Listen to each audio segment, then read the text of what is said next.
నిరంతరం తనపై చెలరేగే కెరటాలను ఎత్తిపట్టి అలసిన సముద్రంలా ఉంది. వీడిన మొబ్బుతొనకలు ఆకాశం చివర్లో కదులుతున్నాయి. సన్నగా పొట్టిగా ఉన్న తెల్లపిల్ల పొట్టిలంగాపై 2 మూరల ఓణి, పొడుగాటి జడ, నల్లని గొండ్రటి కళ్ళు క్షణం ఒక్క దగ్గర నిల్చోబోవు. నోరు నిమిషం ఊరుకోదు. పుస్తకాల భారమంతా ఛాతిమీద వేసుకుని వెళుతున్న నవంతిని రోజూ స్కూల్ వరకు వెంబడించి కంటికి కనుమరుగయ్యే వరకు ఉండి ఆ పక్క కొత్తగా వెలసిన కాలేజీలోకి వెళ్లేవాడు హరినాథ్, ఇంటర్మీడియట్ విద్యార్థి. రోడ్డు మీదకు రాగానే హరినాథ్ కనిపించుకుంటే నవంతి కళ్ళు వెతుకుతాయి. ఏ సందులో నుంచో వచ్చేస్తాడతను. నవంతి మాట్లాడుతూ నవ్వుతూ ఆ వైపు చూస్తుంది. నొక్కునొక్కుల క్రాఫ్ సరిచేసుకుంటూ చిద్విలాసంగా నవ్వుతాడు.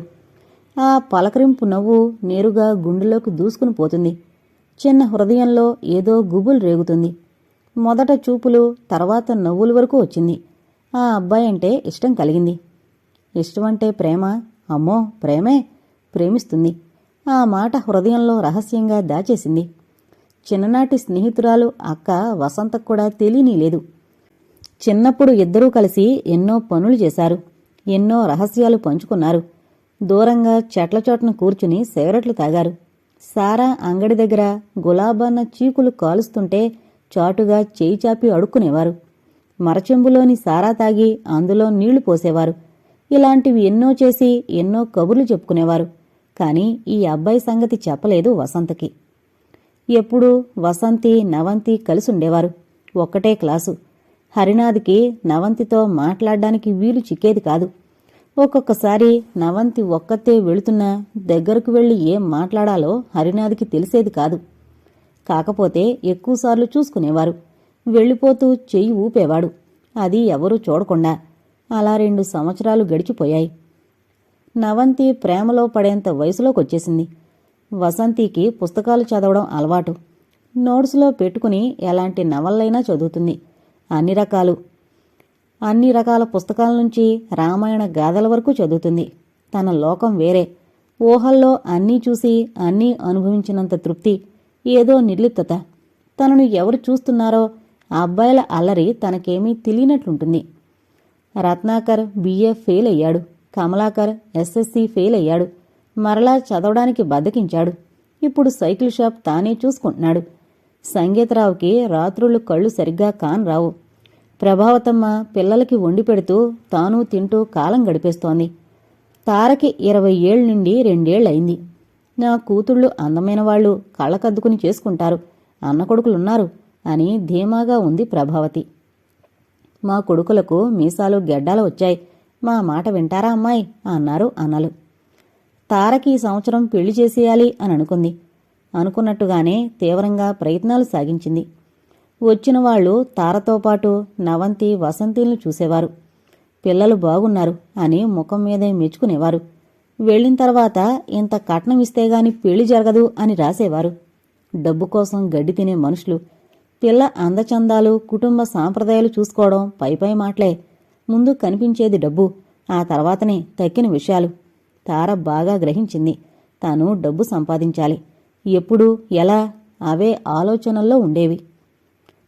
వసంతికి జ్వరం. స్కూల్ అయిన తర్వాత ప్రైవేటు క్లాసు.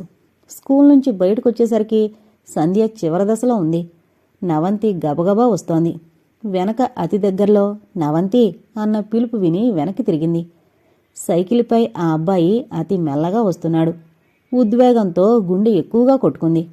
2 సంవత్సరాల నుంచి చూస్తున్న ఆ అబ్బాయి మొట్టమొదటిసారిగా పిలిచాడు. సైకిల్ దిగాడు. నవంతి వేగం తగ్గించింది. వసంతి రాలేదేం? ఎంతో పరిచయం ఉన్నవాళ్ల అతి మామూలుగా అడిగాడు. జ్వరం. బాగా చదువుతున్నావా? చదువుతున్నాను అన్నట్లు తల ఊపింది. మెత్తగా నవ్వుతూ, వసంతితో అన్ని కబుర్లు చెబుతావు, మాటలు రానట్లు తల ఊపుతున్నావేం? నా పేరు తెలుసా అన్నాడు. తలెత్తి చూసింది. కళ్ళు నిర్మలంగా ప్రేమగా చూస్తున్నాయి.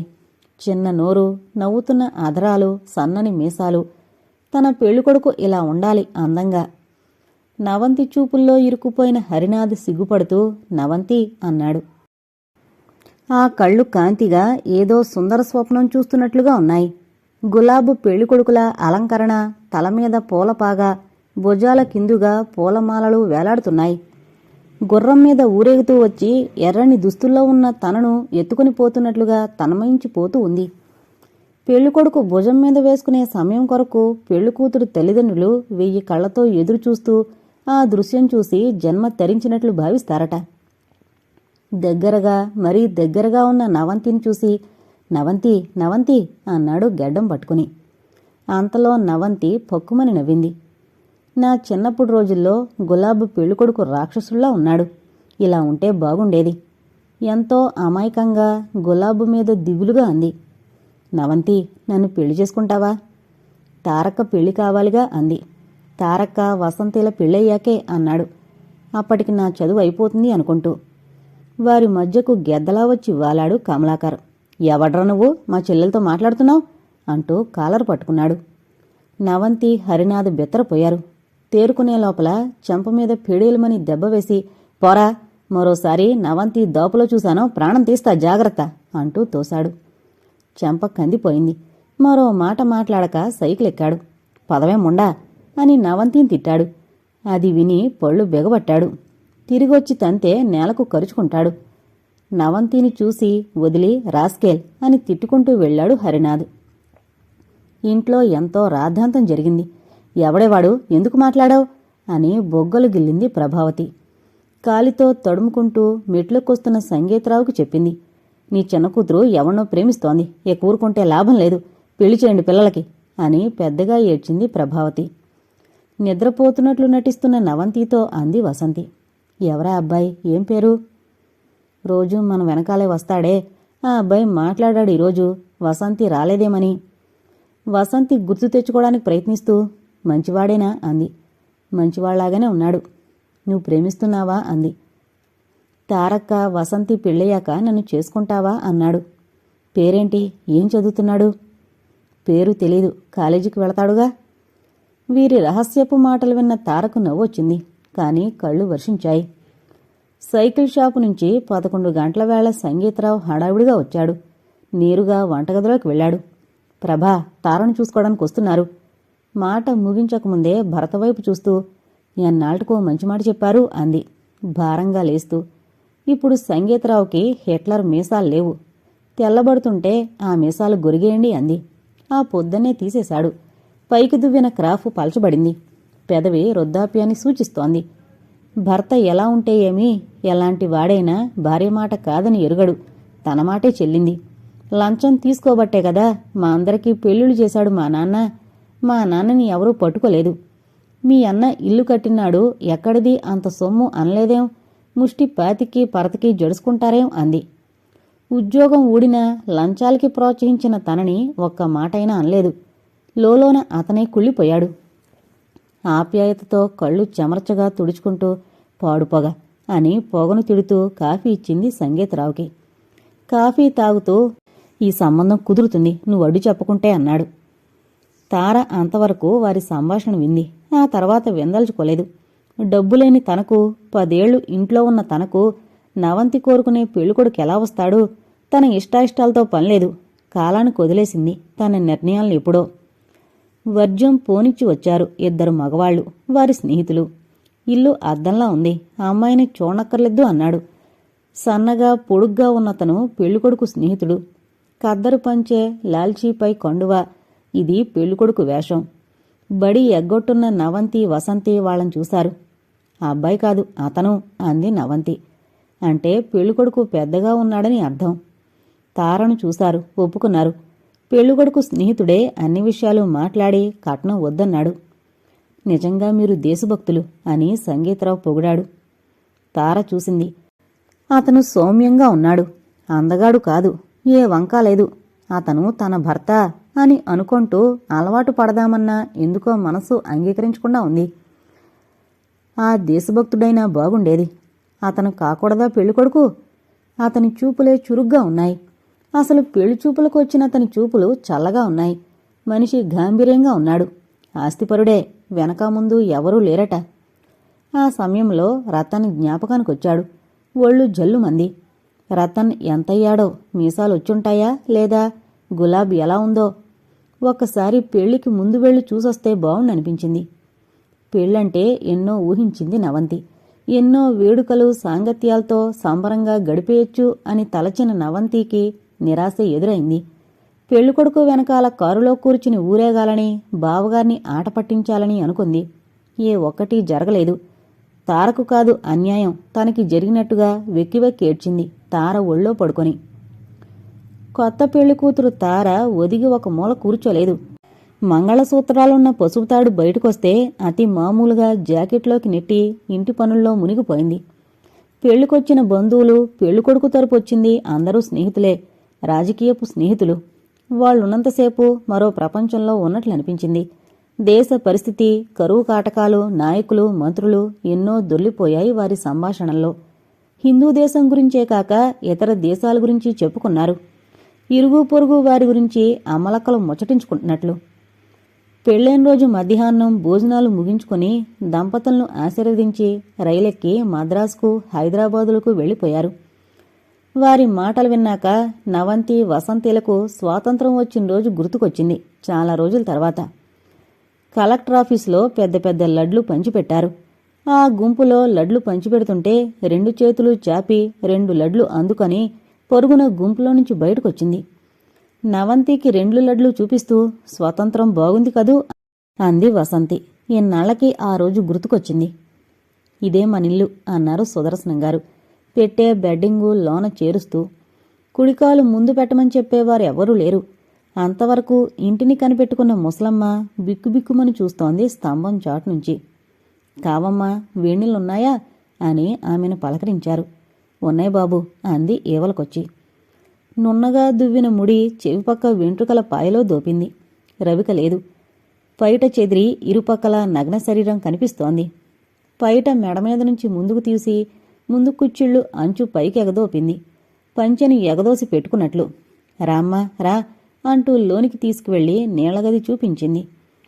తార నీళ్లగది నుండి బయటకొచ్చేంతవరకు పడకుర్చీలో కూర్చుని పేపర్ చదువుకున్నారు. ఆ తర్వాత అతను స్నానానికి లేచారు. మిద్దిల్లు గట్టిగా ఉంది. చిన్న ప్రహారీ, ఇంటి ముందు నాపరాళ్లు పరిచున్నాయి. అట్టే స్థలం లేదు. పూల మొక్కలు పెంచుకోవడం కష్టమే అనుకుంది.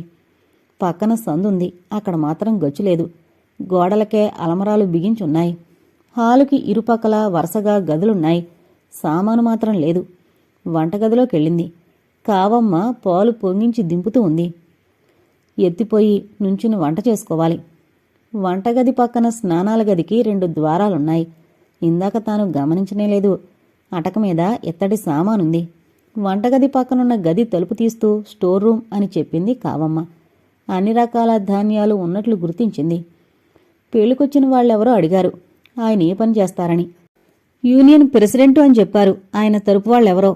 అదేదో ఉద్యోగం అనుకుంది ముందు. తర్వాత తెలిసింది జీతం లేని ఉద్యోగం అని. పొలాలు, ఇల్లు ఉన్నాయని ఖచ్చితంగా తెలుసు. ఏమీ లేకపోయినా ఇల్లుంటే చాలు అనుకుంది.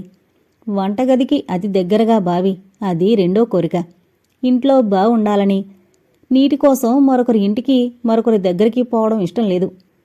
బావిగట్టు మీద కూర్చుంటే చాలు, మనసుకు తృప్తిగా ఉంటుంది. బావి దగ్గరకొచ్చింది. వెనక గోడ మీదకు వాలిన గన్నేరు చెట్టు ఏపుగా పెరుగుంది. చివరలో ఎర్రగన్నేరు గుత్తులు పైకే చూస్తున్నాయి. వెంట్రుకల చిక్కు తీసుకుని వెనక్కి జుట్టు నెట్టుకుని దువ్వెనకి చిక్కిన చిక్కు తీసి బయట పడేసొచ్చింది.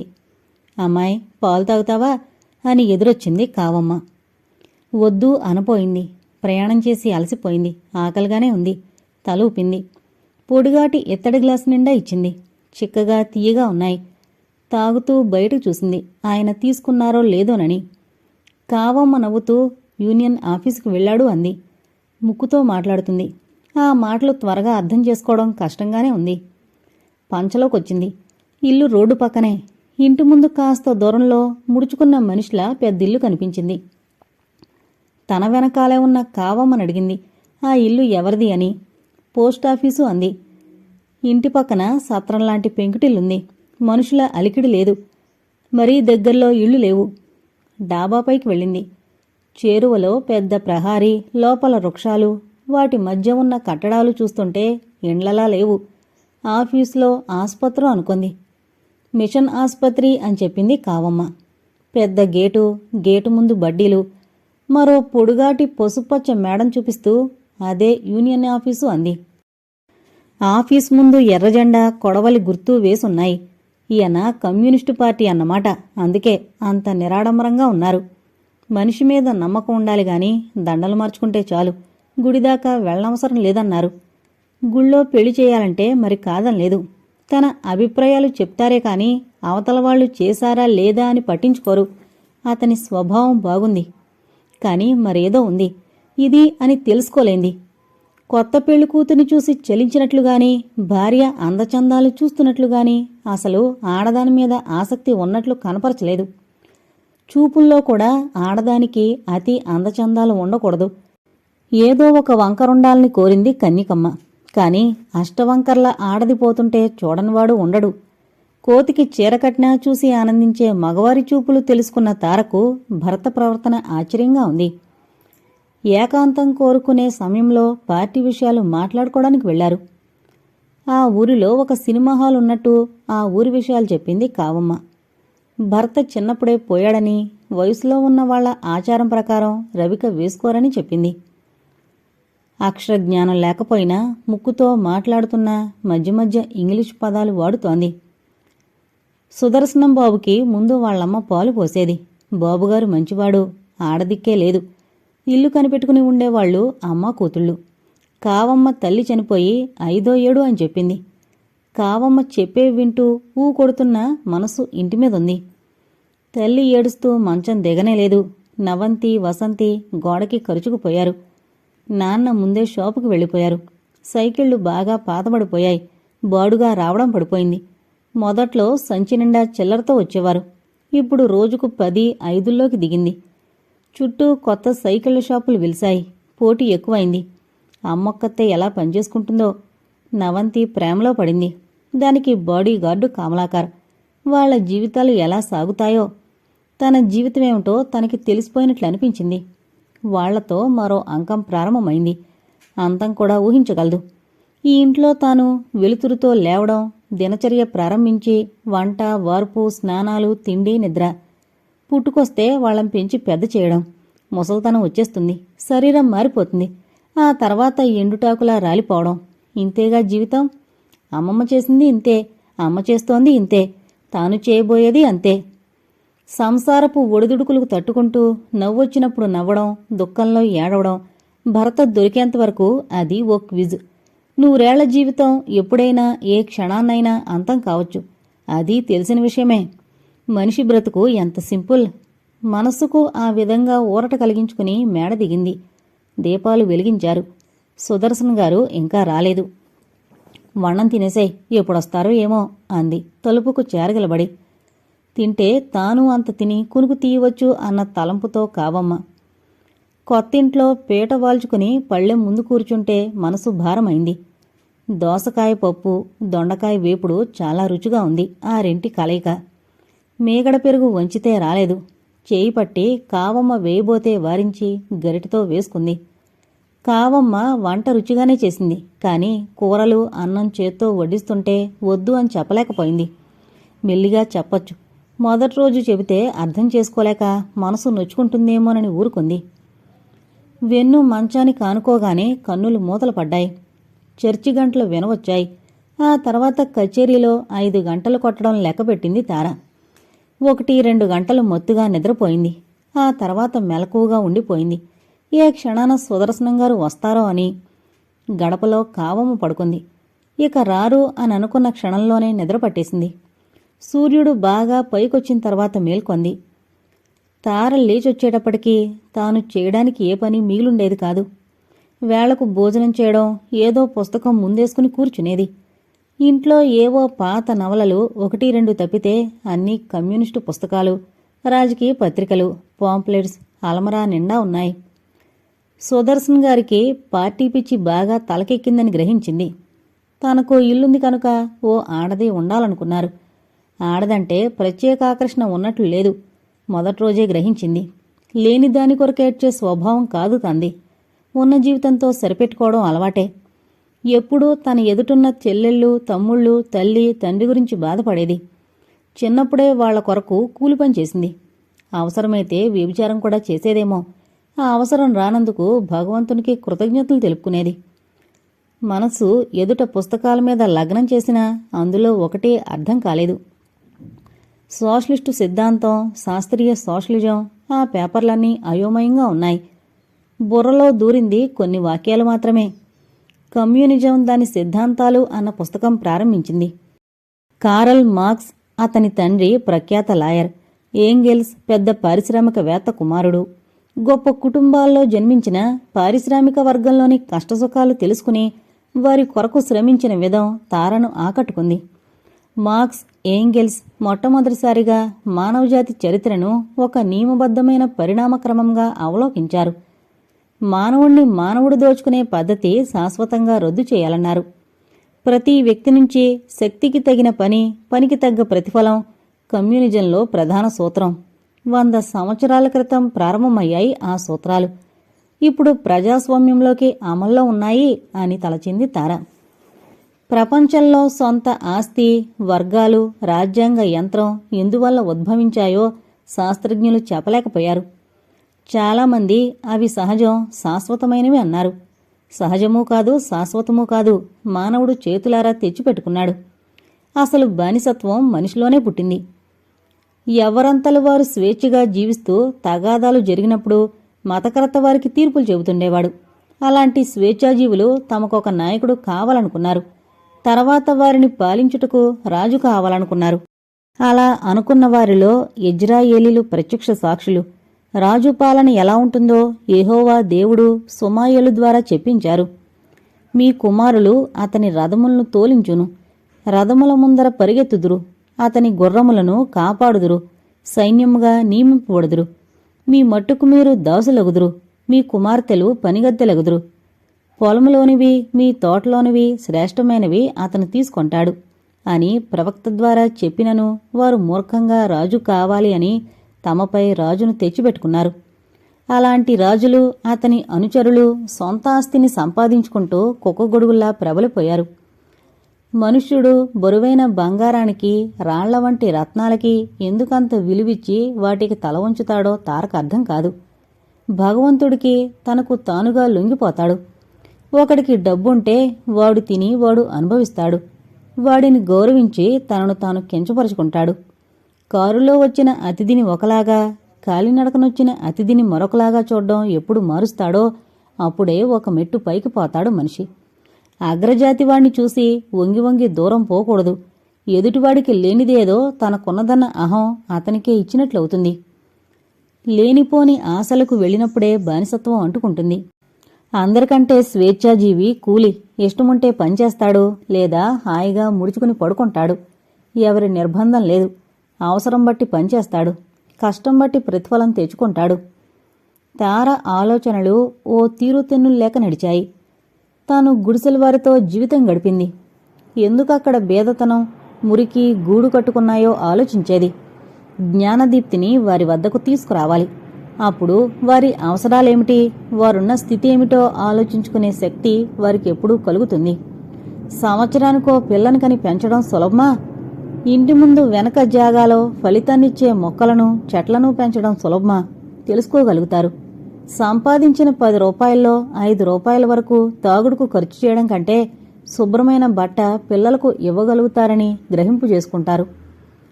తారలోని మనస్సు విరగబడి నవ్వుతుంటే ఉలిక్కిపడింది. సంగీతరావుకి చదువు లేకపోయినా అతి తెలివికి పోయి లంచాలు మరిగి ఉద్యోగం ఓడగొట్టుకున్నాడు. మనిషికి జ్ఞానం ఉంటే సరిపోదన్నమాట. అలసిపోయినట్లు వెనక్కి వాలిపోయి పుస్తకం మీద వేసుకుని కళ్ళు మూసుకుంది. అలాగే కునుకు పట్టేసింది. మెలకు వచ్చి కళ్ళు విప్పేటప్పటికీ మంచానికి దగ్గరున్న కుర్చీల్లో కృష్ణార్జునుల్లా సుదర్శనం గారు, ఆయన స్నేహితుడు కూర్చున్నారు. గబుక్కున లేచి కూర్చుంది. ఆ ఇంటికి, ఆ పరిసరాలకి అలవాటు పడింది. పనిచేసే చెయ్యి. కావమ్మ వండి పెడుతుంటే తిని ఊరికే ఉండలేదు. కొత్తదనం వీడే కొలది ఆ ఇంటి విషయాలు, ఆర్థిక పరిస్థితులు, భర్త సుదర్శన్ గారి తత్వం పూర్తిగా ఆకలింపైంది. వేటపాలెంలో ఉన్న పొలం చాలా వరకు తరిగిపోయింది. పార్టీకి, పార్టీ మనుషులపై చాలా ఖర్చయింది. అవుతూనే ఉందని గ్రహించింది. గృహిణి చేతిలో పూర్తిగా మారిపోయిన ఇంట్లో తన రాక కోసం ఎదురుచూసే వ్యక్తి ఉందన్న మానసిక తృప్తి అన్ని సుఖాల కంటే గొప్పది. ఈ సుఖాన్ని మరలా జారవిడుచుకోలేడు. తార మామూలు మనిషి కాదు. మనోధైర్యం, అంతకంటే ఆమెలో అంతర్గతంగా ఏదో శక్తి ఉందని తెలుసుకున్నాడు. తను హృదయం విప్పి తారతో మాట్లాడాలి.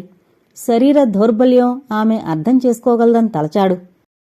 బాల్య స్నేహితుడు రమణారావుని వెంటబెట్టుకుని వచ్చాడు. తారను చూస్తుంటే ఒక్క మాట బయటికి రాలేదు. కింద పడిన పుస్తకం తీసి, మార్క్సిజం చదువుతున్నావా? అయితే పార్టీలో మెంబర్గా చేరతావన్నమాట. ఎంతో చనువుగా రమణారావు తారతో మాటలు కలిపాడు.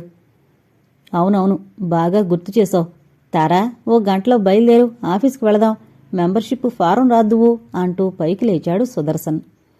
జడల్లుకుంటూ, పార్టీలో చేరుద్దామని పెళ్లి చేసుకోలేదు కదా అని నవ్వుకుంది. సాదా వాయిల్ చీర, తెల్ల రవికలో సాధారణంగా తొలి సంజల ఒక అడుగు వెనకనొస్తున్న తారను అభినందిస్తున్నట్లు చూశారు మిత్రులు.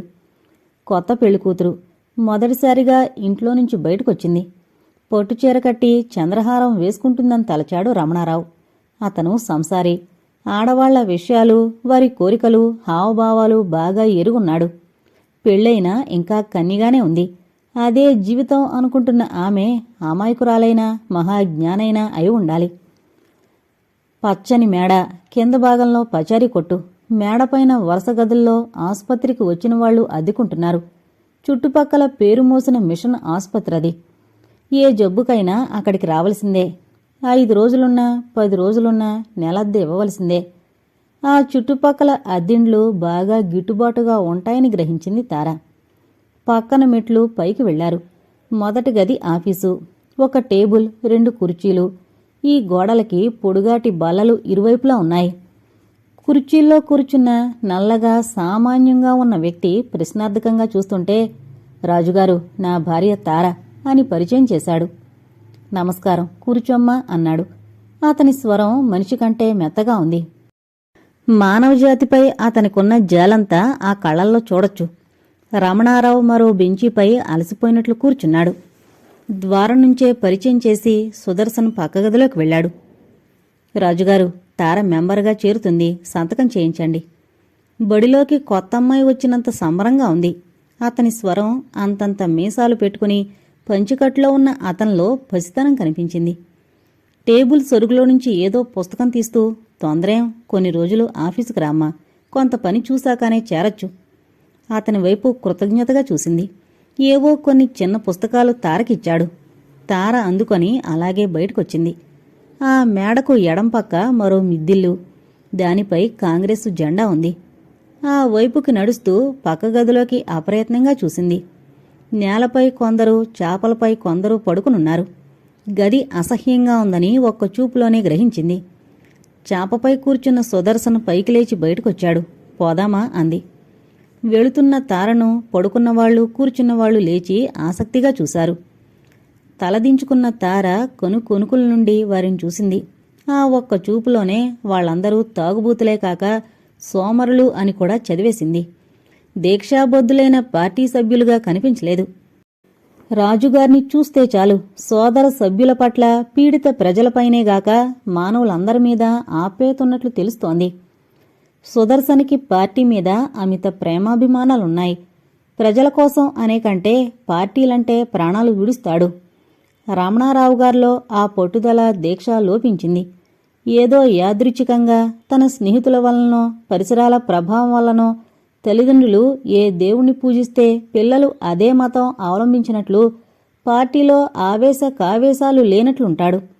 అలా తార ఒక్కొక్కరిని విడివిడిగా మనోనేత్రం ముందు నిలుపుకుంది. మార్క్సిజం వినటానికి బాగుంది. వారి సిద్ధాంతాలు నెరవేరినప్పుడు ఈ ప్రజలు సుఖశాంతులతో ఉంటారా? ఉండగలుగుతారా? అలా ఉండగలిగినప్పుడు భూలోకం స్వర్గలోకం కాదా? ఆ వచ్చే స్వర్గం కొరకు ఏమైనా చెయ్యొచ్చు. అందరికీ తిండి బట్ట దొరుకుతుంది. ఎన్ని ప్రాణాలు పోతే ఏమి, ఆ కాలం రావాలేగాని. తీయని కల వెంటనే చెరిగిపోయింది. పాలసముద్రాన్ని మదించి సాధించిన అమృతాన్ని దేవతలే కాజేశారు. వారే చిరాయువులుగా జీవించాలన్న స్వార్థంతో. ఈ స్వార్థం మొట్టమొదట దేవతల్లో, అంటే స్వర్గంలోనే మొదలైంది. దేవుడంతటి వాణ్ణి కావాలనుకున్నాడు లూసిఫర్. ప్రధాన దూతతో ప్రథమంగా అధికార కాంక్ష మొదలైంది. లూసిఫర్ మెరుపులా భూమి మీద పడిపోవడం చూశాడు యేసుక్రీస్తు. భూమి మీదకొచ్చిన లూసిఫర్ సాతానుడై మనుషుల్లో గాఢంగా ఆకాంక్షను నాటాడు. యెహోవా నిషేధించిన ఫలాన్ని తిన్నారు ఆది దంపతులు. ఏదో తెలుస్తుంది, ఇంకేదో తెలుసుకుందామన్న జిజ్ఞాసతో. ఆ జిజ్ఞాస ఉన్నంతకాలం మానవులు అనబడేవారు ఏదో చేస్తారు, చేస్తూనే ఉంటారు. కొత్త మతంలా కొత్త పార్టీలు అప్పటికప్పుడు పుడుతూనే ఉంటాయి. కడుపు నిండిన మానవుడు ఊరుకోడు. తాను మానవుణ్ణి అని మరొక దేవుడంటూ ఒకరున్నారని నమ్మితే చాలు. ఏ మతాలతో పనిలేదు.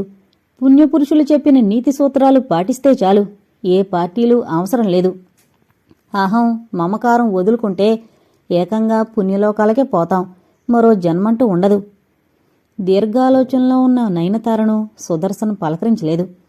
ఎవరికి వారే మౌనంగా ఉంటే కావమ్మ ఆవలిస్తూ వచ్చి, అమ్మాయి అన్నాలు తినరా అంది. ఆకలి మరిచిపోలేదు. మరిచిపోనివ్వదు శరీరం. శుష్కహాసం మీదిలింది తార పెదవులపై. మనిషికి డబ్బు అవసరం. అది ఉన్నరోజు మనిషి ₹2 చెల్లిపోతాడు. రమణారావు అక్కడే భోజనం చేశాడు. భోజనాలు ముగిసేటప్పటికి 9 అయింది.